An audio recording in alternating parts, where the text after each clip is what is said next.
Have you ever wondered why so many older men stumble when they enter into relationships with younger partners? Not because of age itself, but because of the way they carry their power. The tragedy is rarely in the years that separate them, but in the invisible weight of unresolved shadows they drag behind. He believes he is offering wisdom, yet he is often projecting insecurity. He believes he is protecting, yet he is secretly clinging. And in that clinging, the younger soul senses suffocation, not strength. The Stoics warned us, attachment without mastery turns love into bondage. Marcus Aurelius whispered to himself in the dead of night, "Do not act as if you were going to live 10,000 years. Death hangs over you. While you live, while it is in your power, be good." Yet how many men forget this law, and instead of embodying presence, they reach to possess. The younger partner becomes not a companion, but an idol, to fill the hollow spaces he never tended within. Imagine the archetype, the elder warrior, who once stood in battle, now seeking warmth in the glow of youth. If he does not face his fading vigor with dignity, he risks becoming the caricature of himself. The aging man, desperate for validation, mistaking conquest for connection. Jung would say, this is the shadow unintegrated, the fear of mortality projected onto the body of another. Instead of seeing the younger partner as a human being, he sees her as a mirror that must keep telling him he is still young, still desirable, still relevant. And when that mirror no longer reflects back his fantasy, resentment festers. This is what older men must never do. They must never confuse possession with presence, nor mistake youth for immortality. A younger partner is not a cure for the man who refuses to sit with silence. She is not a salve for the wounds of his unlived years. She is not there to mother the boy who still hides inside the man's body. When he demands she play that role, the balance collapses. She grows weary, for no woman, no matter her age, wants to carry the ghost of another man's unhealed past. Most women do not fear an older man's wrinkles, nor his quiet wisdom earned through time. They fear his refusal to grow up. They recoil not from his age, but from the weight of his immaturity. The younger woman who looks up to him does not secretly dream of a father. She dreams of a leader, one who is rooted, centered, firm in principle. If he betrays that role by collapsing into neediness, by clinging to her laughter as proof of his worth, she will turn away, not out of cruelty, but out of instinct, for the feminine cannot bloom in the shadow of suffocation. The Stoics remind us, mastery begins with detachment. Seneca wrote that he who depends on others for his joy is already enslaved. And so it is with love across years. The older man who does not anchor himself in discipline becomes a beggar at the gates of youth. He begins to bribe with gifts, with promises, with desperate affections. And yet, the more he gives in order to hold, the more he is emptied. Because what he truly craves is not the younger woman's body. It is her gaze. That intoxicating gaze that tells him, you still matter. But the gaze cannot be bought. It is freely given only to the man who holds his ground in silence, who needs nothing, who embodies strength without shouting it. Perhaps you have felt this truth. Perhaps you have seen men twice her age sitting beside a woman who glows with spring, and yet something in their posture betrays them. Their shoulders slump toward her like vines crawling toward light. Their words are not steady rivers of wisdom, but frantic streams spilling out, trying to impress, trying to charm, trying to hold. Do you know what that looks like to her? It looks like fear, and nothing dries desire faster than the scent of fear, disguised as affection. So the older man must understand, youth is not a currency he can borrow, nor a fire he can trap in his hands. The only flame that endures is the fire he cultivates within. When he walks into her presence already whole, already disciplined, already at peace with his own reflection, then the age between them dissolves. He becomes timeless, not because he denies his years, but because he wears them with grace. And in that grace, she does not see an old man or a young man. She sees a man. It is here, in this subtle but profound shift, that the Stoic law reveals itself. Never use another to escape yourself. Because the moment you do, you are no longer free. You are chained. And love that grows from chains will wither into resentment. The man who has not mastered his own shadow will inevitably place it upon the shoulders of the younger woman.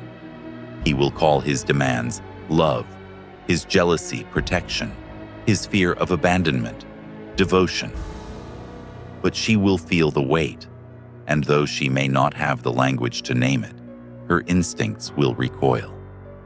For the feminine spirit cannot bloom when she is cast in the role of both muse and nursemaid. She may admire his strength, but she will despise the fragility that hides beneath if it masquerades as authority. When an older man confuses wisdom with control, he creates imbalance. True wisdom does not seek to bind, it seeks to guide with quiet strength. To confuse guidance with governance is to step into tyranny, and tyranny is always rooted in fear. The fear of losing what one believes he cannot live without. Epictetus warned, when you kiss your child, whisper that it may die tomorrow. This was not cruelty, but clarity. The Stoics lived in constant remembrance that nothing external belongs to you. Not wealth, not reputation, not even the love of another. The moment you grip it as if it were permanent, you suffer the torment of its inevitable change. And yet, countless men betray this law. They attempt to bind the younger partner to their rhythm, policing her joy, resenting her freedom, resenting the very spark that first drew them close. What they once admired becomes what they try to contain. This paradox devours the bond because no fire survives when smothered by insecurity. A younger woman may love an older man, not for his possessions, but for the steadiness of his being. If he robs her of freedom, he robs her of the very reason she stayed. Jung spoke of anima and animus, the unconscious feminine within the man and the unconscious masculine within the woman. When a man has not integrated his anima, he projects it onto the woman beside him. He seeks her to soothe, to mother, to complete the half of himself he has disowned. But this is a betrayal, both of her and of himself, for she is not his missing half. She is her own wholeness. The Stoic way demands that the man face his own inner feminine, his capacity for softness, for silence, for receptivity. Only when he has met her within himself can he meet her without grasping. Consider the image, the mountain and the valley. The mountain does not collapse upon the valley to prove its height. It simply stands, unshaken, and the valley flows in its presence. The older man who has cultivated his character becomes this mountain. His years are not chains, but rings of strength, each scar a line of scripture written on his body. When the younger woman meets such a man, she does not see someone clinging to her spring to deny his winter. She sees a man who has accepted winter, and in that acceptance has become timeless. But what happens when he refuses? He becomes the archetype of the king dethroned, clutching at jewels that are already slipping through his fingers. His jealousy grows sharper as he senses the inevitability of change. He fears her laughter with men her own age. He fears her ambitions that take her beyond his grasp. And in this fear, he accuses, he controls, he manipulates. He may shower her with attention, but beneath the gift lies a hook. Stay close, or I am nothing. Yet the law is merciless. What is grasped with fear will escape all the faster. You must understand this. The younger partner is not a fountain of immortality. She is not there to erase your mortality or prove you still matter. She is flesh, soul, spirit, bound by the same impermanence that binds you. To expect her to carry your unlived life is to commit a grave injustice. She cannot be your second chance. She can only be your present, and only if you enter it as a man whole unto himself. The Stoic path whispers discipline where the world screams indulgence. It teaches presence where ego craves performance. And this law is simple. If you enter a bond to escape yourself, you will turn love into prison. If you enter whole, you turn time itself into ally. The older man who clings to youth instead of embodying maturity forgets a sacred truth. Relationships are not vessels to hold on to time, but mirrors that reveal who he has become. The younger partner does not destroy him. She simply reflects the fractures he has ignored. If he has avoided solitude, her presence will expose his restlessness. If he has neglected his inner discipline, her freedom will awaken his jealousy. If he has denied his mortality, her vitality will remind him of it with every glance. The danger lies not in the age gap, but in the unconscious hunger. A man who has not confronted his own impermanence will secretly demand that she be his immortality. He will not say it, but his actions reveal it. His controlling tone, his restless suspicion, his sudden bitterness when she laughs too loudly in the presence of others. What he calls love begins to feel like a leash, and she instinctively resists. Because the feminine spirit is like wind. It cannot be contained without losing its song.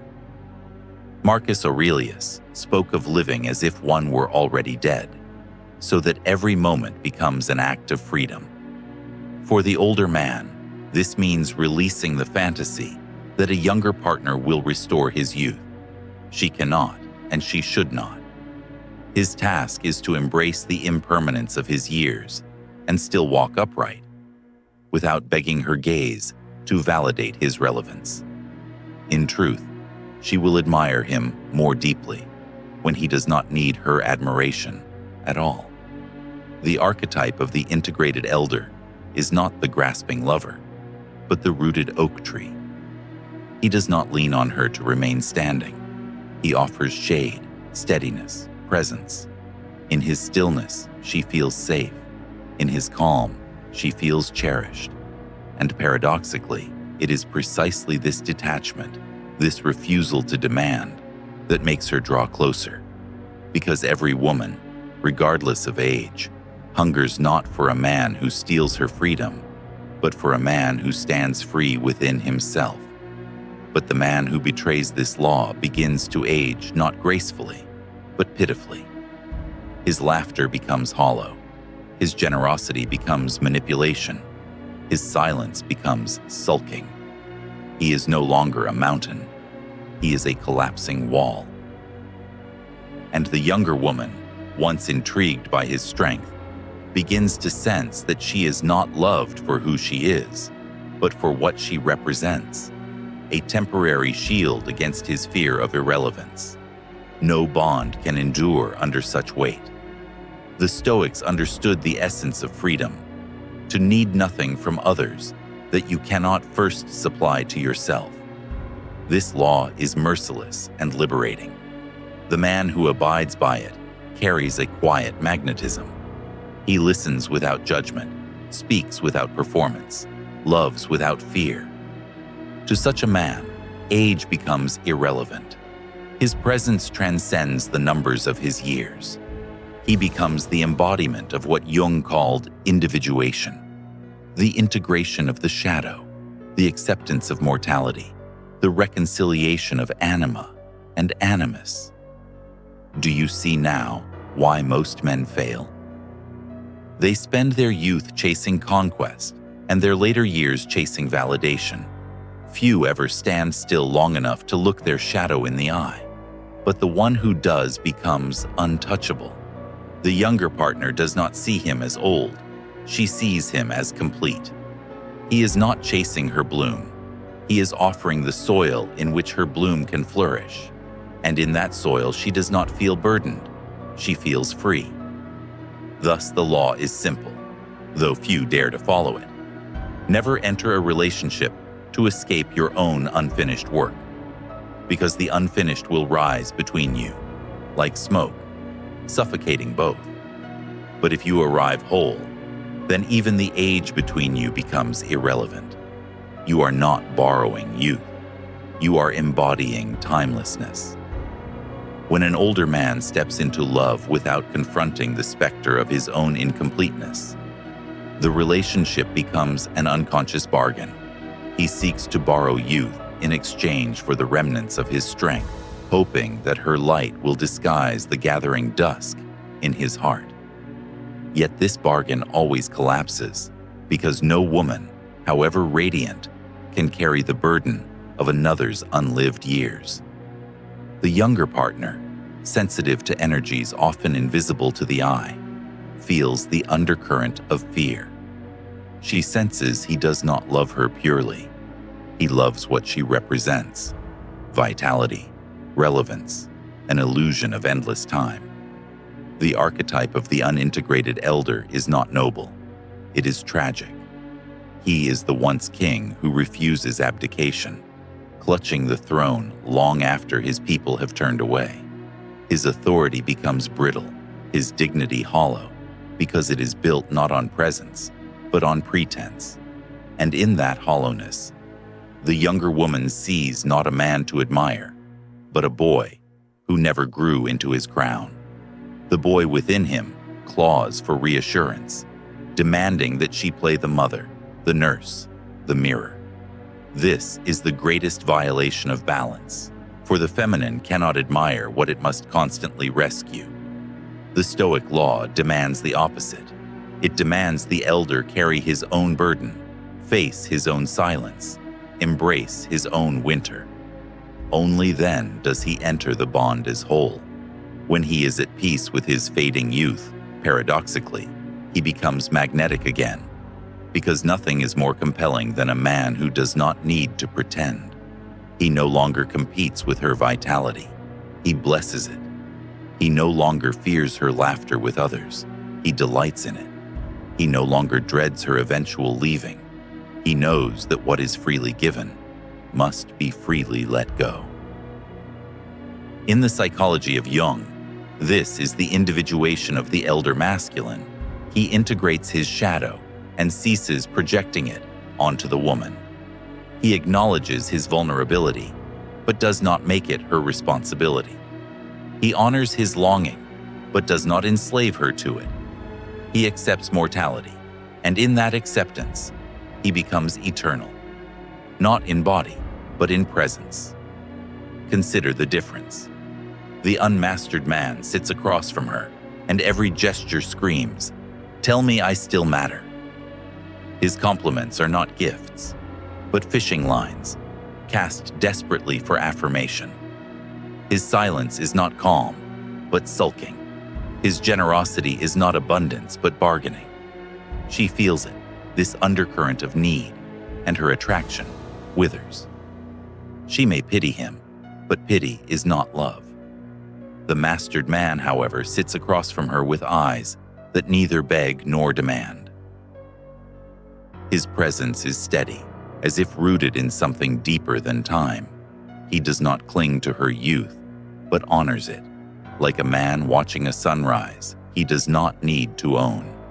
He speaks sparingly, but when he does, his words carry weight.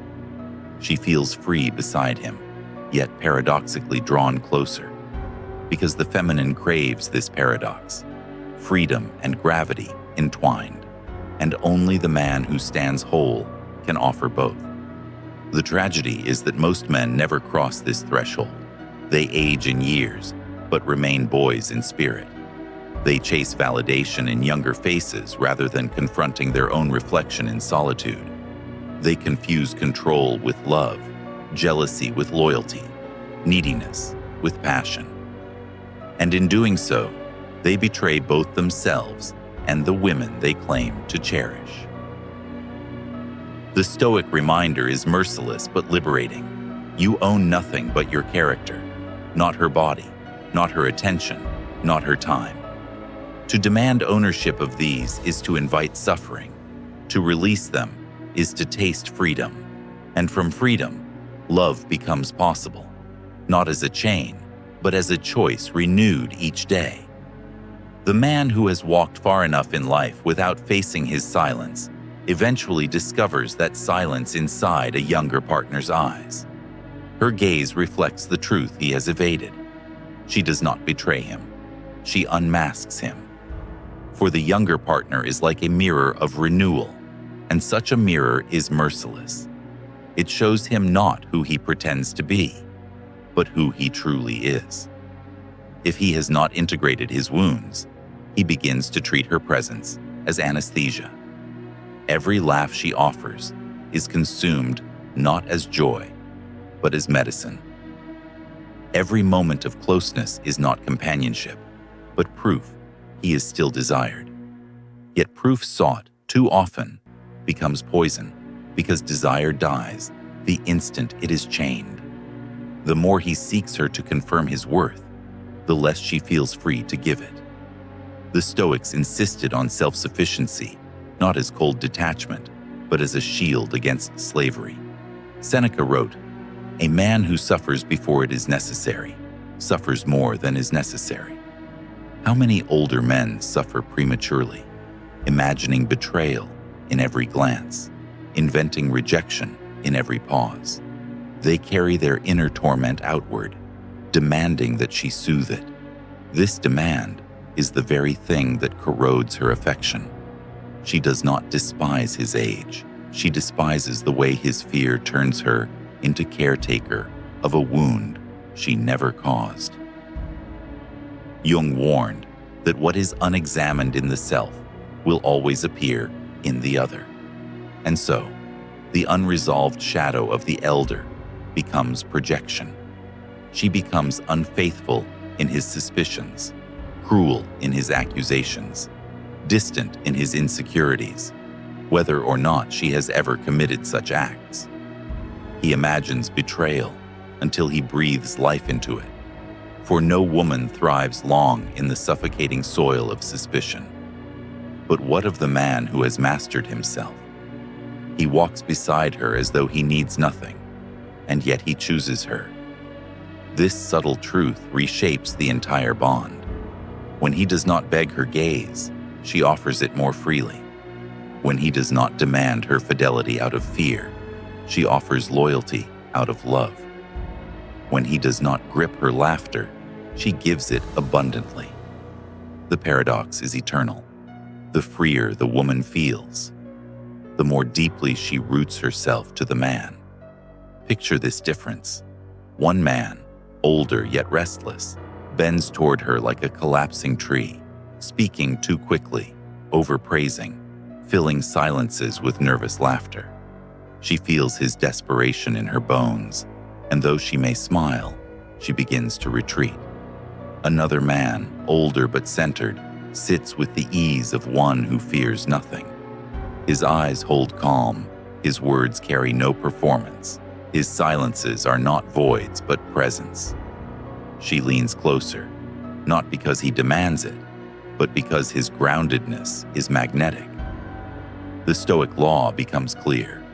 The older man must never make the younger woman a hostage of his unfinished battles. She cannot be asked to mend what he has refused to mend himself. To enter the union without discipline is to plant seeds of resentment. To enter it with wholeness is to plant roots of reverence. And here lies the deeper paradox.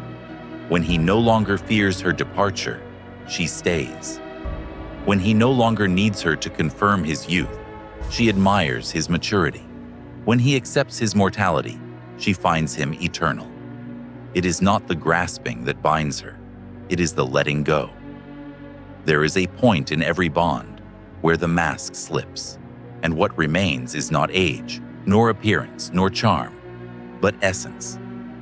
The older man who enters this threshold unprepared finds himself stripped bare, exposed not by cruelty, but by truth. The younger partner becomes a mirror of his inner landscape. If his inner world is chaotic, she feels the storm. If his spirit is disciplined, she feels the calm. This is why the Stoics placed such relentless emphasis on inner mastery. Epictetus warned, "No man is free who is not master of himself." The older man, who has not subdued his need for external validation, becomes the most pitiful of slaves, bound not by chains of iron, but by the shifting affections of another. When she turns her gaze, he trembles. When she withholds her smile, he despairs. He has surrendered the throne of his own mind, and in doing so, has exiled himself from dignity. A younger partner will instinctively test this, not always with words, but with life itself, her vitality, her openness, her unshaped ambitions. If he cannot withstand her freedom without trying to contain it, he reveals his fragility. She does not despise his years, but she despises the way his insecurity twists into suspicion. Each ungrounded accusation, each demand for proof of loyalty, each subtle attempt to confine her light only proves one thing: that he has not yet become the man he pretends to be. But imagine the contrast.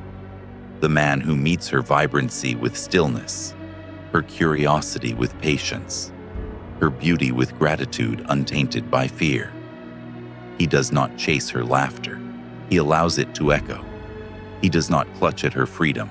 He admires it as one admires a bird in flight. In this presence, she feels not burdened, but blessed. She senses that he does not need her to complete him, and paradoxically, this makes her long to stay. For the feminine does not flourish in captivity. It flourishes in choice. The unmastered man, though older, is ruled by the boy within him, forever craving mothering, forever demanding reassurance. The mastered man has reconciled the boy within. He has held his shadow, felt its weight, and chosen to carry it himself. And because he no longer projects it outward, the younger partner feels the relief of being seen as herself, not as healer, not as savior, not as mirror, but as companion. The archetype of the true elder is not the desperate lover, but the quiet sage. His age is not a weakness, but a crown, not because he hides it, but because he owns it. Each wrinkle is scripture, each scar is testimony. In his presence, she feels time differently, not as something stolen or wasted, but as something sacred.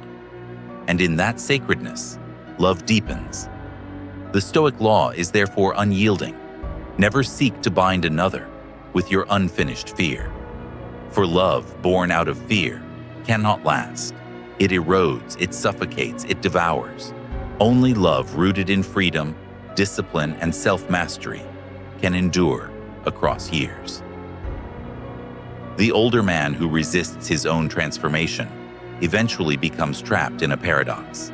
He longs to be revered for his strength, yet his actions betray weakness. He demands loyalty, but inspires withdrawal. He seeks intimacy, but creates distance. In truth, he is no longer contending with the younger woman at all. He is wrestling with his own shadow.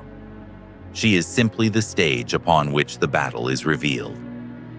Jung spoke of the eternal struggle between the ego and the shadow, the self and the disowned parts of the self. For the elder, this battle becomes unavoidable. If he has not confronted it in solitude, it will emerge in relationship. The younger partner becomes the canvas onto which he paints all that he has repressed. Fear of irrelevance, fear of mortality, fear of abandonment. And though she may enter the bond with admiration, she soon feels herself reduced, not loved as herself, but used as a container for what he refuses to hold. The Stoic law forbids this. To project one's own unfinished war onto another is to enslave both. Marcus Aurelius wrote of enduring storms within, so as not to cast them outward. The elder who lives this law does not demand that his partner rescue him. He rescues himself. He does not cast suspicion upon her freedom. He disciplines his mind to accept what is beyond control. And in that discipline, he becomes not fragile, but unshakable. Imagine her experience. Beside the needy man, she feels her wings clipped. Every step she takes outside his gaze invites interrogation. Every joy she finds beyond him threatens his composure. She grows smaller, quieter, dimmer, not because she is less, but because his insecurity starves her flame. Yet beside the integrated man, she feels the opposite, expanded, cherished, free. She does not shrink to soothe him. She flourishes because his presence requires nothing but truth. This is the paradox of attraction across years.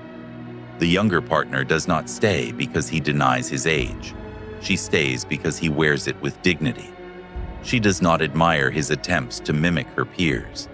She admires his refusal to compete. She does not love him because he clings to her. She loves him because he would remain whole without her.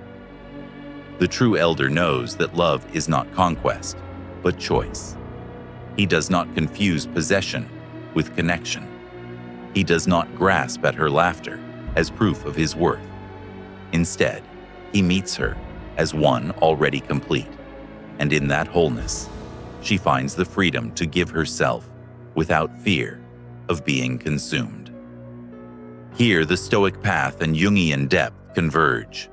Individuation leads to liberation, and liberation is the only soil in which love can thrive. To integrate the shadow is to free her from carrying it. To accept mortality is to stop demanding that she erase it. To stand whole is to invite her to walk beside you, not behind, not beneath, but beside. And so the law stands. What older men must never do with younger partners is make them the battlefield of their unexamined fears. For no bond can survive when one partner is used as shield against the other's shadow. But when he enters with discipline, with serenity, with dignity, the relationship becomes not a desperate attempt to borrow youth, but a union that transcends time. The man who refuses to let go of fear always tightens his grip, and in that grip, love suffocates. The younger partner may remain for a season, but her heart grows weary. What once felt like warmth turns into weight. She begins to feel less like a woman and more like a lifeline he clutches to keep from drowning. And no soul, however compassionate, can live forever as another's rescue. The Stoics knew that clinging breeds suffering. Marcus Aurelius wrote that we must love not as if you will live forever, but as if each moment is already slipping from your hands. To love this way is not to possess, but to cherish. The older man who understands this does not grip the younger woman as proof of his worth. He allows her to flow through his life like sunlight through leaves. He delights, but he does not demand. He holds, but he does not bind. Psychology echoes this wisdom. When the shadow is unacknowledged, it manifests as control. The man demands constant reassurance, policing her interactions, fearing abandonment. Yet his very fear becomes prophecy. For suspicion, once unleashed, creates distance. The woman begins to guard her freedom, not because she seeks betrayal, but because she can no longer breathe in the air of doubt. What he feared most, her leaving, arrives not because of her youth, but because of his fear. The integrated elder walks another path. He enters love as a man already whole. He does not make her his mirror, his mother, or his antidote. He meets her as she is, not as what he needs her to be. And in this freedom, she discovers the paradox of true desire. She chooses him, not because she must, but because she wishes to. The absence of desperation becomes the presence of magnetism. Imagine the difference. One man tells her with every gesture, "I cannot exist without you." She feels pity, then fatigue, then escape. Another man tells her with his presence, "I exist fully, and I choose to share that fullness with you." She feels admiration, then devotion, then deep loyalty. Age, in this equation, dissolves. The years matter less than the energy he embodies. She does not love him to rescue him. She loves him because his presence elevates her. The Stoic law becomes an anchor here. Never enter a bond to fill your emptiness. Fill yourself and let the bond become overflow. When the older man abides by this, the younger partner does not see his years as weakness. She sees them as depth. His calm steadiness becomes rare in a world of restless boys. His ability to sit in silence without fear becomes a treasure in a culture addicted to noise. His age no longer separates them. It dignifies him. This is the essence of timeless masculinity, wholeness that needs nothing, yet welcomes everything. The moment he stops running from mortality, he becomes immortal in her eyes, not because his body defies time, but because his presence defies fear. There comes a moment when the older man finally realizes that the true danger was never her youth. It was his refusal to face his own impermanence. The younger partner is not the enemy of his dignity. She is simply the catalyst that reveals whether dignity was ever truly there. The man who has not made peace with himself keeps trying to borrow time from her. He mimics her rhythms, competes with her energy, and grasps at her vitality as though it could be transplanted into his own veins. But such mimicry only exposes him further. For she does not admire the elder who tries to imitate the young. She admires the elder who embodies depth that youth alone cannot touch. This is why the Stoics taught that mastery over self is greater than mastery over others. Seneca warned that to depend on external things for happiness is to live in perpetual danger. And what could be more dangerous than to depend on a woman's gaze to reassure you that you are still alive? That gaze, fragile and fleeting, cannot bear such weight. She will turn away, not because she craves another man, but because she can no longer bear the burden of sustaining his illusion. In contrast, the man who faces himself becomes a quiet force. He does not need to prove he belongs in her world. He simply belongs in his own. He has accepted his mortality, integrated his shadow, and reconciled his anima. He walks into her presence without disguise, and in that naked authenticity, she feels what is rarest of all: safety. Not safety in the sense of protection from harm, but safety in the sense that she can be fully herself without fear of being consumed. Imagine sitting across from such a man. His eyes do not dart with insecurity. They rest, steady, and unhurried. His words are not rushed attempts to impress. They flow like rivers carved over time, deliberate and true. His silence is not a void that begs to be filled. It is a cathedral of calm in which one feels reverence. In his presence, age disappears, and what remains is essence. This is the Stoic elder, the one who carries time not as a weight, but as a crown. He does not cling to the younger partner as proof of his relevance. He offers himself as proof that relevance is born from character, not years. His very existence whispers what Marcus Aurelius once wrote: "Waste no more time arguing what a good man should be. Be one." And in being one, he commands not through demand, but through presence. For the younger woman, this is the difference between exhaustion and devotion. With the needy man, she feels drained, always compensating for his fears. With the integrated man, she feels inspired, drawn into his depth, without losing her freedom. She does not see him as older or younger. She sees him as complete. And in that completeness, she finds herself choosing him again and again. Thus the law concludes in clarity. What older men must never do is force the younger partner to carry their unhealed wounds. She cannot be your second chance, your shield against time, your cure for mortality. She can only be herself.